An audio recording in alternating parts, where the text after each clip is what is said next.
Media Network proudly presents a weekly exploration of various spiritual practices with renowned spiritual authors, coaches, teachers, and Dr. Tracy Brown, RScP.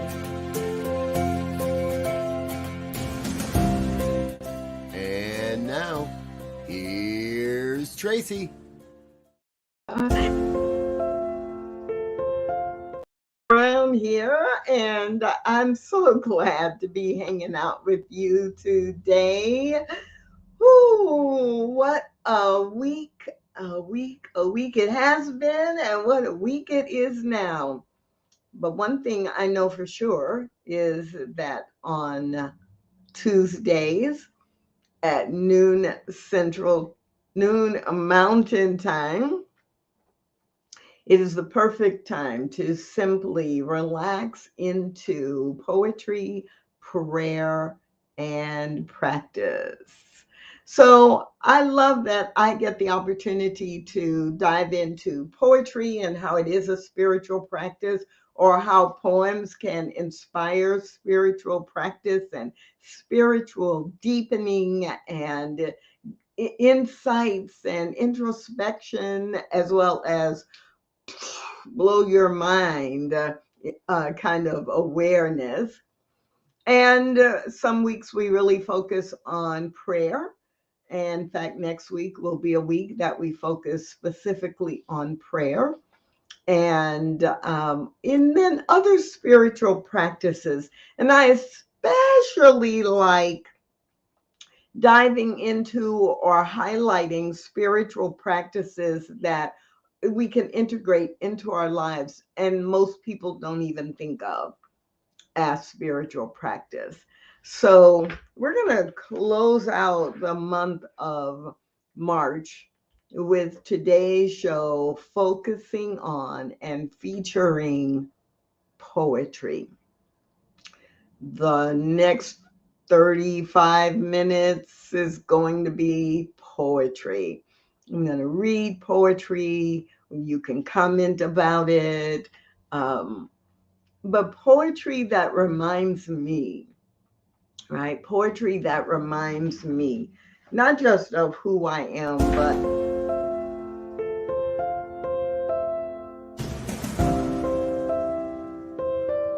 New Thought Media Network proudly presents. we keep wanting to restart the show. That's what happens when you drop a book on your keyboard. So let me stand up. Yes, that is so much better. You can see me better, and the keyboard's not close enough for the book to hit. All right, so I hope that you're laughing at me or with me, because I think it's hilarious sometimes how the universe works. And we can't take ourselves too seriously. So this whole show today is about poetry. I'm going to share with you some of my favorite poems, or poems that are not my favorite, but they made me think, or they give me the opportunity to really go within and say, okay, but what do I believe about that? Or how does that align with what I believe? Or what does that inspire me to remember about spiritual law?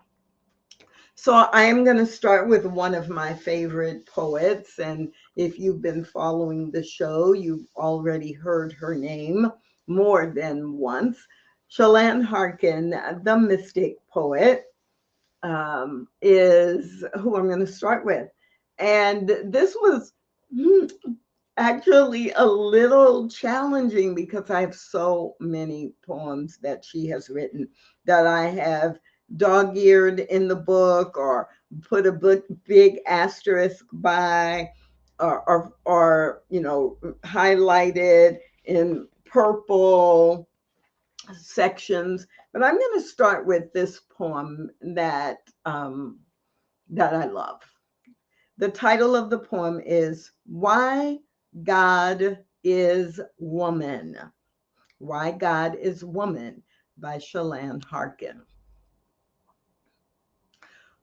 Who is it that would have created those curvaceous hills and those sumptuous valleys? Who would take the care to create the delicate origami of wildflower? Whose attention to detail would allow light access to crawl through even the deepest tunnels of the Mariana Trench? Who would have cared to fill the chests of birds with happy music? Who would have weaved the tapestry of this universe on that orbital loom? Or been wild enough to have slipped those dervish planets all that celestial wine to keep them whirling in eternal devotion around her light? Who would have made circles and cycles and softness and yielding the rule? Who would have paused to make the exquisite flowering of every living thing susceptible to light? Who would have been luscious enough to churn the moon? Go on making your cars and devices, men. I'll be praying to Goddess as she spins me a blanket of stars. Why God is Woman by Shalane Harkin. Shalane Harkin is an amazing poet of our age, and her poems are timeless already, classic and timeless. And many people call her the mystic poet because her poetry harkens the same wisdom that is hearkened by mystic poets of past centuries, Rumi, Hafez, and many others. So I'm going to read a second poem, Your Own Damn Joy. The price of admission into heaven is your own damn joy. Please stop denying yourself this, and please stop telling yourself you'll only maybe get there when you die. Go there now. What kind of damn fool puts off heaven? Child, it lives in the center of your heart, that endless meadow of happiness and praise. This world needs you to go there now, to do your part in turning it into paradise. Your Own Damn Joy by Shalane Harkin. And I think I'll give you one more Shalane Harkin poem. Those two were from her book, Susceptible to Light. You may have noticed that phrase, susceptible to light, in the first poem that I read. And now I'm going to read a poem from Let Us Dance, The Stumble and Whirl with the Beloved. The Stumble and Whirl with the Beloved, Shalane Harkin. So, same thing here. I have so many poems that I love. So I am just going to pick a poem at random because there are no bad poems in this book. The Great Ceremony by Shalane Harkin.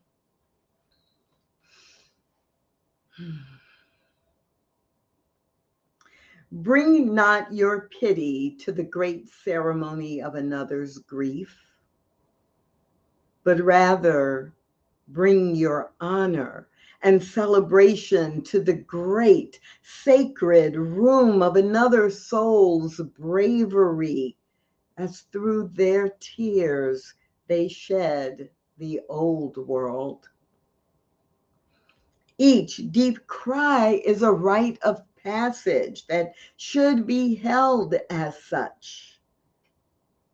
Lay your reverence, respect, and gratitude upon the altar of your witnessing. You are on sanctified grounds. You've been let in to the temple of transformation. What a great privilege to witness truth flooding another's body. Each deep cry is a contraction of the birth of our new world, and each of us is called to do our heart's labor to be her mother. Shalane Harkin, The Great Ceremony.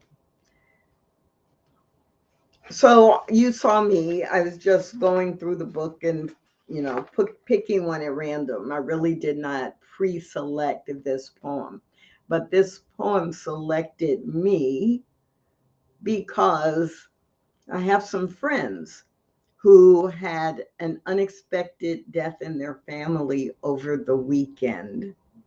And I, this morning, woke up and said, I want to find a poem or a reading to send to them during this time where grief is so present in their own hearts and in the hearts of their family members.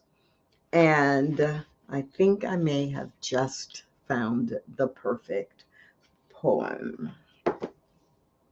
So, what about you? Who are some of your favorite poets? I'd love for you to put their names in the chat because in future shows I can include them.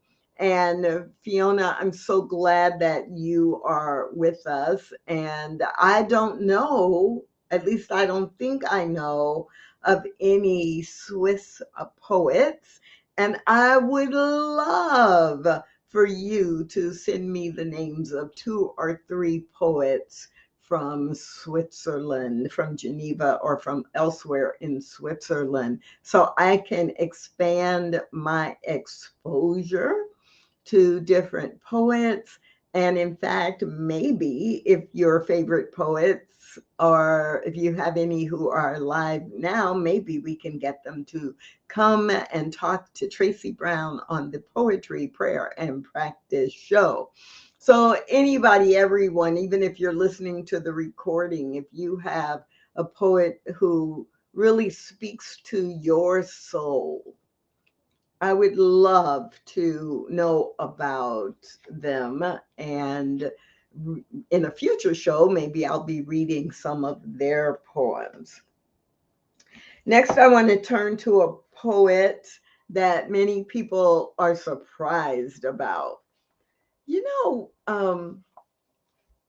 Whether you like rap and hip hop or not, but especially rap, even if you're not a rap fan, what I've learned is that so much rap, if you simply read the language, and because it's written to match rhythms, it's poetry. And so one of the poets I have really grown to love a lot is the poetry written by Tupac Shakur. Now, a lot of the music, excuse me, a lot of the music and the rap that Tupac put out, one of the reasons it works is not just because of the beat, right? And you find yourself like moving or bouncing to the beat of it. But he was one of the most popular rappers because his poems always had, or his songs, his music always had a message. But a year or so ago, I came across a book titled The Rose That Grew from Concrete of poems written by Tupac Shakur. So not rap, not, things that he put into his music or recorded, but poems he wrote. And one of the things I love about this book is that it actually includes pages from his journal where you could see the poem written in his own handwriting in the journals that he kept. And then, of course, they typed it out as well. So let's start with the poem that the book was titled after, The Rose That Grew from Concrete, autobiographical.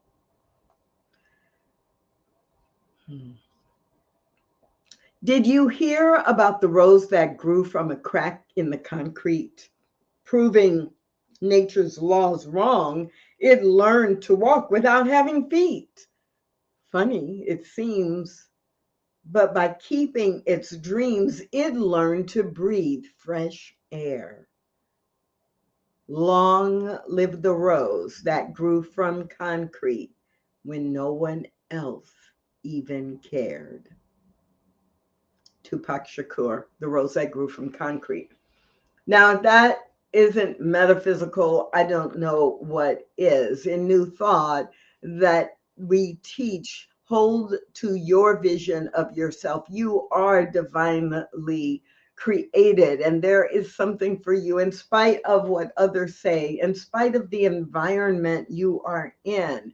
So the rose that grew through the concrete, even though everything says it should need to be in grass or in a certain kind of soil or have a certain amount of sunlight, that rose that grows anyway, oh my goodness. It's like, oh, Tupac, like you captured it. And it's okay that he was talking about his own life and how he beat the odds by doing something different and by holding fast to his own dreams. But that is what we all can do. Some people might say that is all something that all of us should do, that we should be so clear that even if we're in an environment that doesn't support us, we know from the inside out what our purpose is so that we can grow that and so that we can be successful. So for me, and I hope for you, poetry is an entryway into seeing how the spiritual principles we teach actually show up, or it's another way to express the same spiritual principle that I might read a book about, or if you're familiar with the Science of Mind textbook, as someone in my class like last week said, Ernest Holmes is really wordy. And I just laughed because it's true. Um, and sometimes I can read, uh, I don't know, a section of a chapter, 4 or 5 pages. But isn't it great if I can then go to a poem that is a half a page long and it captures the same point? So another Tupac Shakur's poem, which is right in alignment with what we teach in New Thought. It's titled If I Fail. If I Fail by Tupac Shakur. If in my quest to achieve my goals, I stumble or crumble or lose my soul, those that knew me would easily co-sign there was never a life as hard as mine. No father, no money, no chance, and no guide. I only follow my voice inside. If it guides me wrong and I do not win, I'll learn from mistakes and try to achieve again. Tupac Shakur, If I Fail. Now, if you've done any study in New Thought, you know that is exactly what we teach, that the success doesn't come from outside of you, it comes from inside of you. And guess what?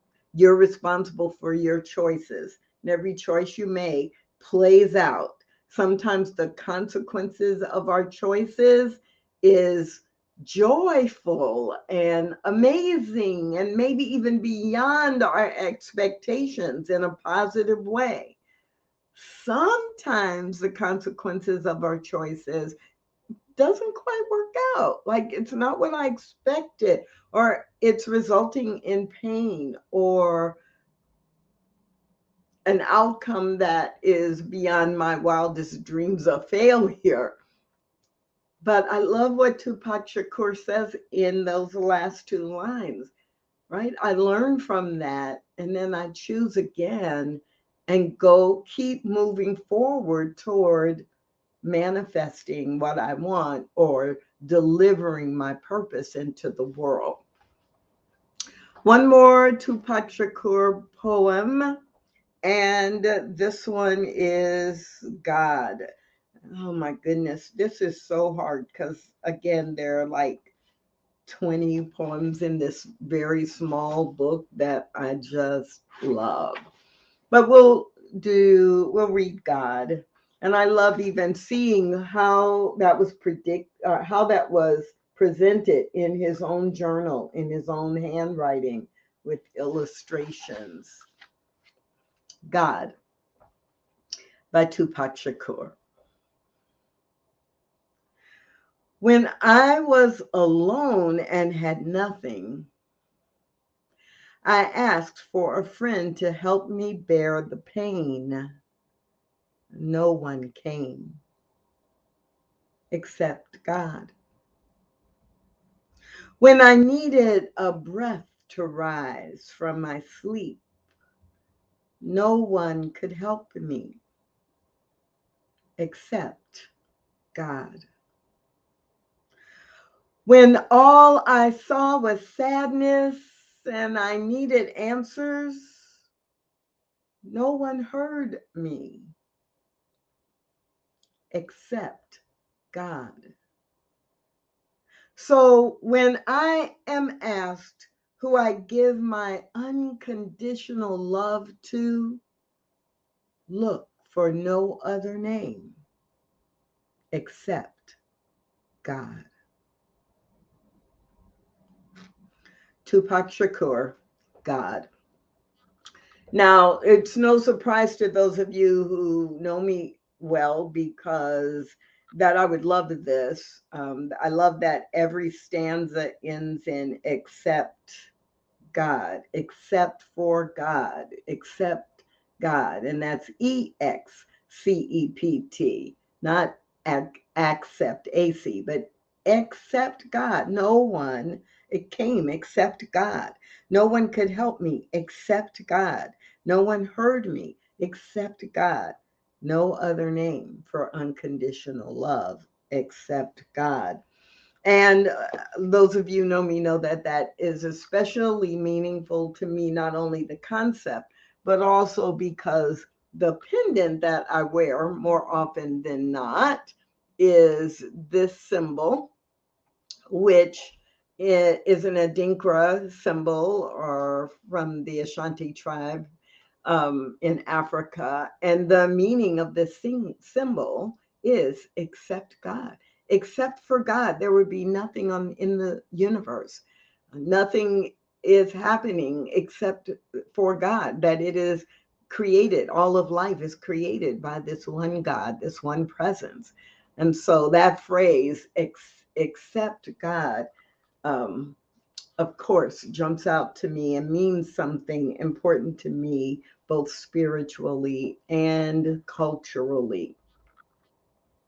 So I'm just curious if poetry really hits you the way that it hits me. Now, obviously, I don't like every poet. I don't think that would be a realistic expectation for anyone.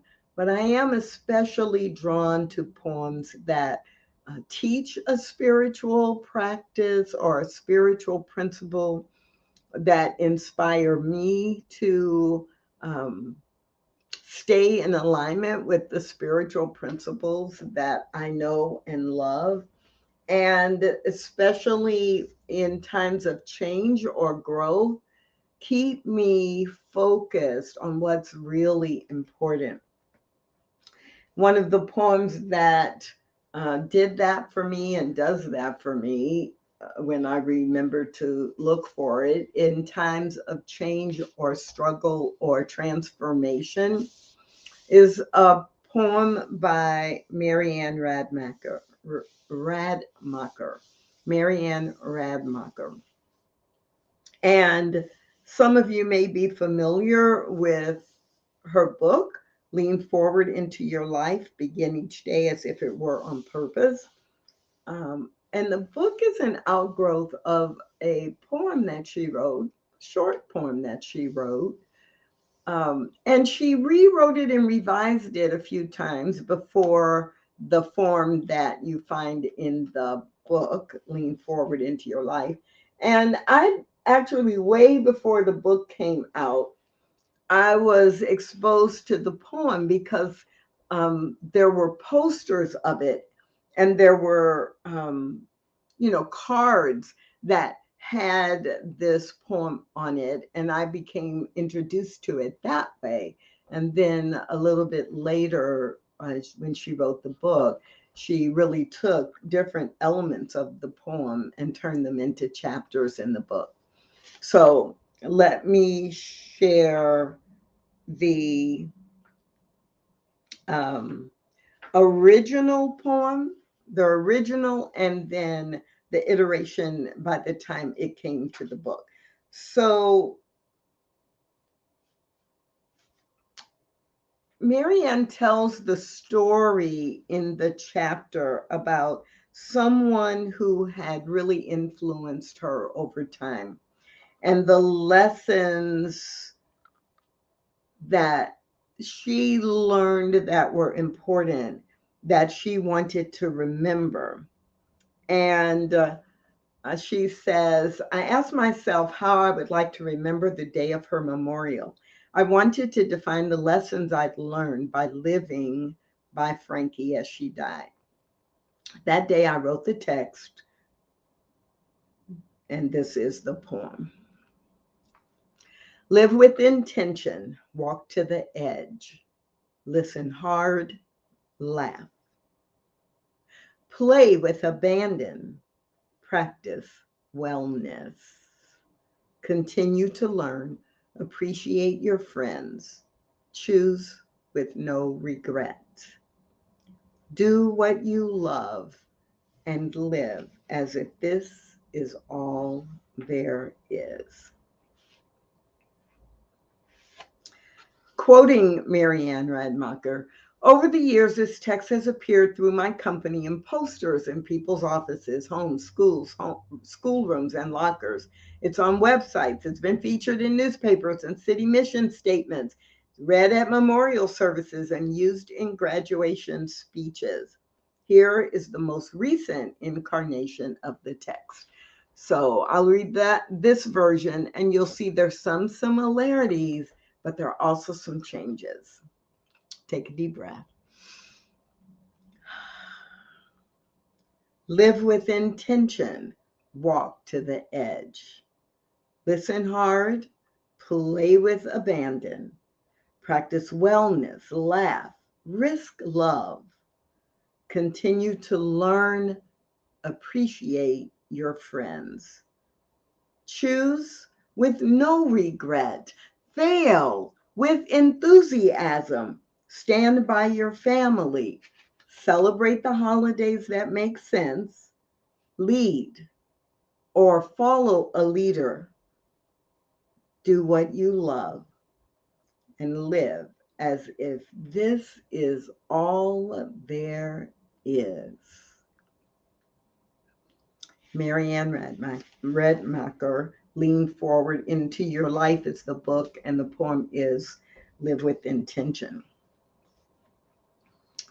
There are so many poets I can just pull off of my shelf because I actually still have shelves and shelves of physical books in my home. And even though I have dozens, probably more than, well, I have a lot of books electronically, digitally. But I also have a lot of books. And for poetry, I have both. I have a large collection of books because I like holding the book in my hand. I like marking the sections that really speak to me, and I I can highlight if I'm reading a book on Kindle or an ebook, but it just doesn't have that same juicy feeling of the physical.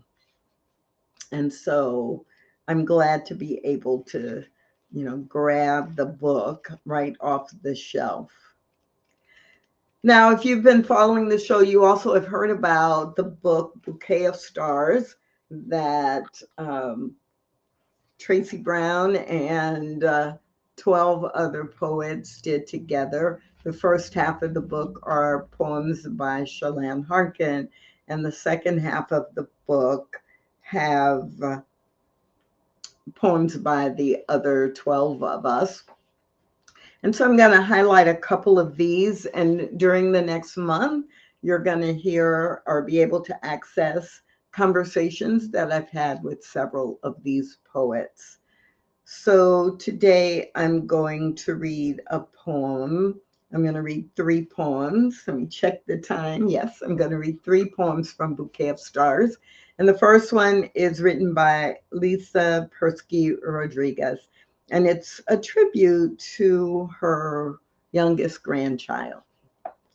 Nana and Gabe poem.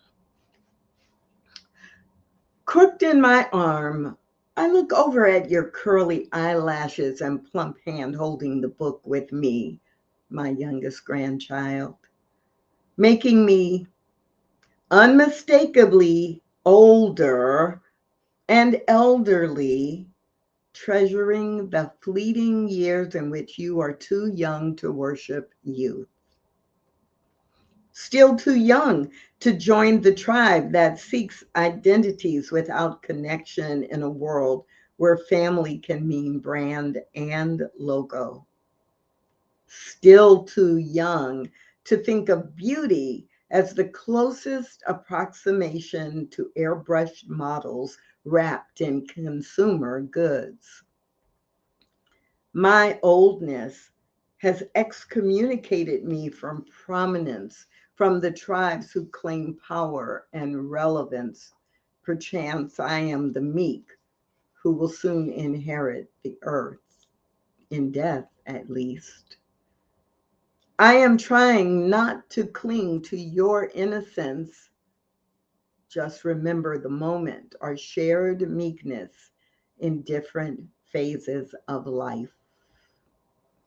I ask you, which is your favorite room in this graciously appointed home where my visit is a pilgrimage of love? And you think hard and long. And I'm guessing the playroom or the sunroom. But you say, your room, the visitor's room, where we are snuggled together, treasuring the moment and the gift we are to each other. Nana and Gabe poem by Lisa Persky Rodriguez.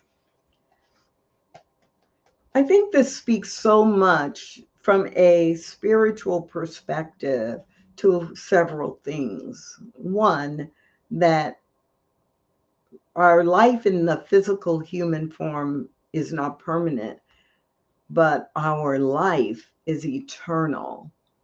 And so, in the memories that are created and described in this poem across generations, in the love that is so palpable in the words of this poem, that love is eternal, right? It's like, oh, there's the connection that we can have that is eternal.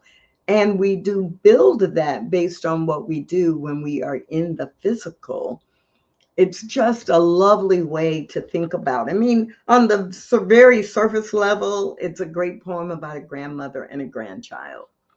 but there's that additional depth that is there that, at least for me, really hit home the first time I read it.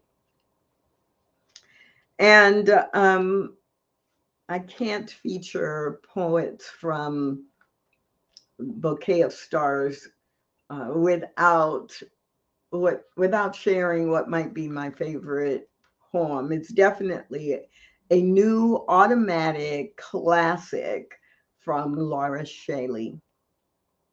And her interview is coming up in a couple of weeks. So this poem is Superhuman.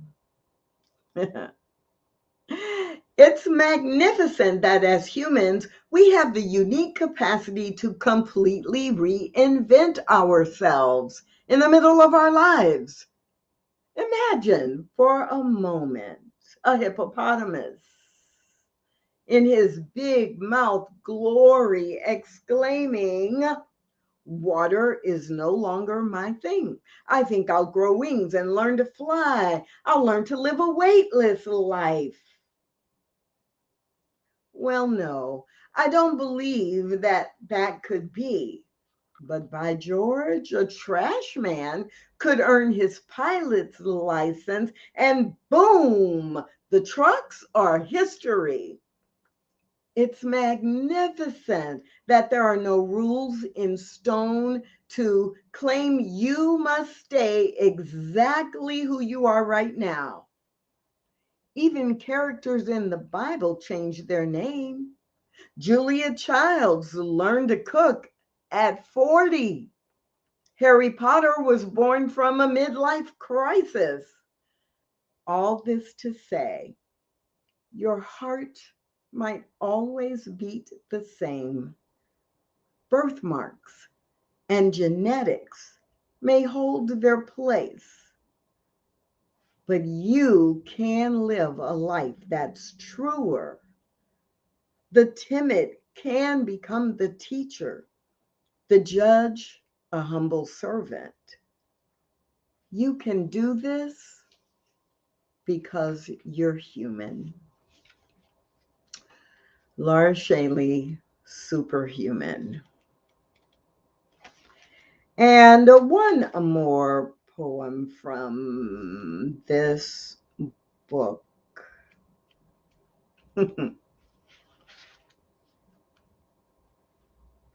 Venka Payne, Permission. I gave myself permission one day to write instead of doing things or even painting things. And now I need less and less consent to put down words on paper. Was that so hard?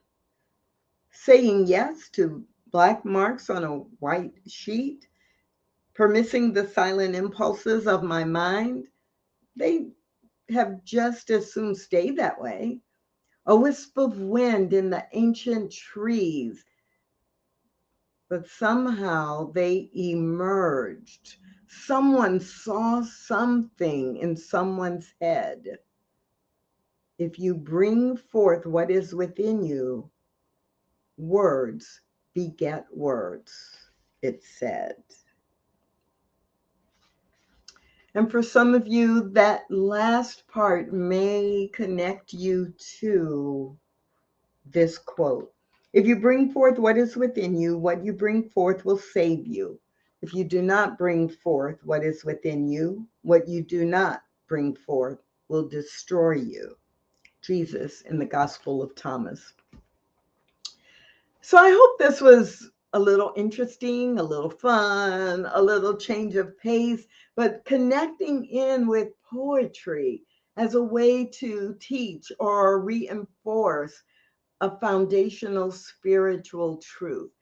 Sure, writing poetry is a creative outlet, and there are all kinds of poets, but these poets are just a tiny part of the collection of poetry I go to for spiritual inspiration and for sometimes spiritual guidance. So that's what we do every week on Tuesdays at noon Mountain Time. Poetry, prayer, and practice with me, Tracy Brown. And next week, as I already mentioned, we are going to focus specifically on prayer.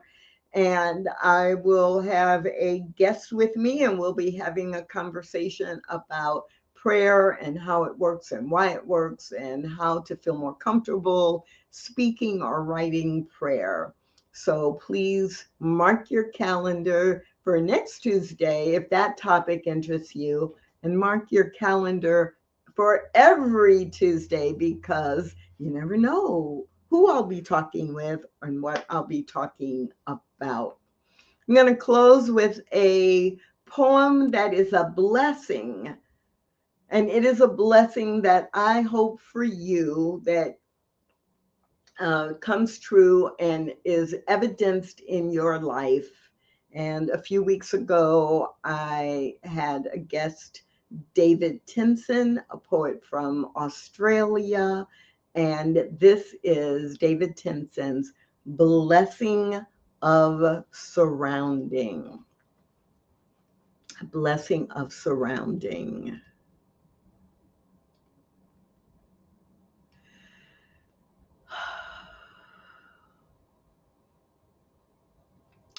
May you be surrounded by those who surround you with hugs that hold your world together. Words that ground your feet to belong. Joy that strengthens your heart to endure. And eyes that hope to see yours again. A Blessing of Surrounding by David Tinson. Have a great week, everybody. My name is Tracy Brown. I'll see you next time on Poetry, Prayer, and Practice. Thanks for watching. Join us again next week, or watch on demand at www.ntmedia.org or youtube.com/NewThoughtMedia Network. New Thought Media Network, positively inspiring. Learn more at www.ntmedia.org.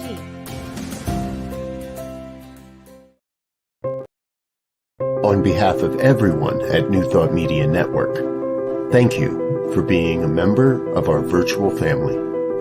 Your financial contributions help share the New Thought message with people from around the world. Please visit and contribute at www.ntmedia.org/donate. New Thought Media Network. Come be you. And please